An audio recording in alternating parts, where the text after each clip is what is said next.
Hey, Rhonda, how you doing? Man, glad to have you here. It's good to be here.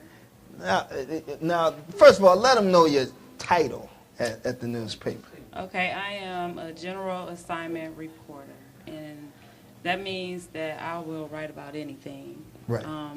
My main beat is education, so anything that's education related that comes through the office, I have to deal with that. Right. But I also cover nonprofit and community organizations. Mm-hmm. I cover small business. I cover healthcare. I cover some entertainment.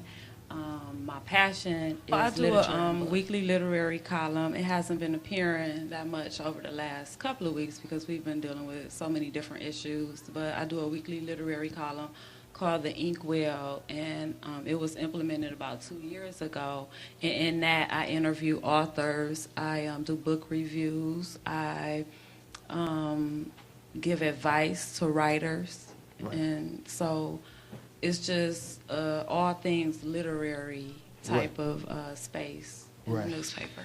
Now, one thing I want to know, it seems to me, well, I can only assume that it's like a chain of command. When you see a story that you want to run with, is it a pipeline that it has to go through? And does it get charged up and beat up from different angles before the readers read it? I mean, I've seen some I've seen some stories, get charged up and beat up and end up on the cutting room floor. Yes, that happens.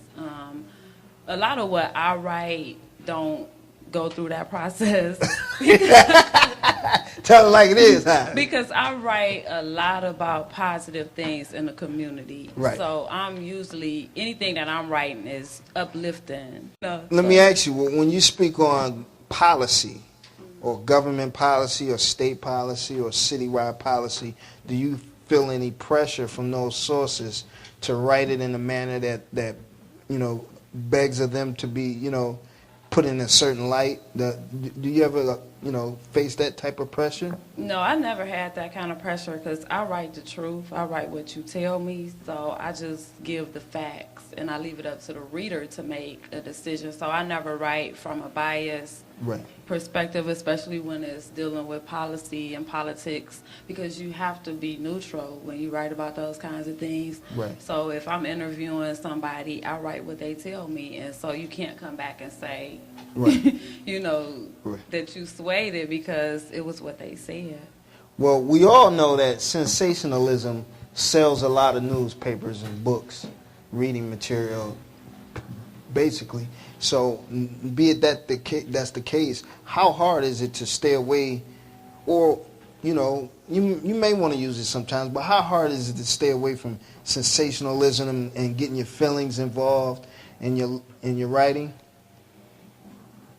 It gets difficult, and I think that no matter how hard you try, your feelings will come across, in some kind of way in the article. I just think that you have to stick to the facts.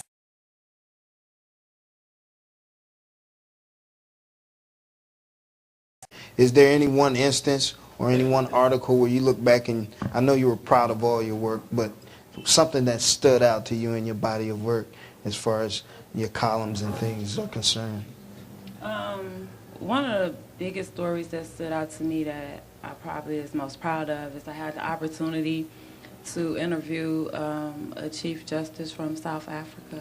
Wow. And I had never interviewed a Chief Justice from America. Let alone Africa. He came here to America to talk about, the strides that South Africa has made since the end of apartheid. Right. And he spoke to a group of students, and it was interesting because if you look at him, he was a white man, but he had lost his arm, fighting for the end of apartheid, and that was real deep to me.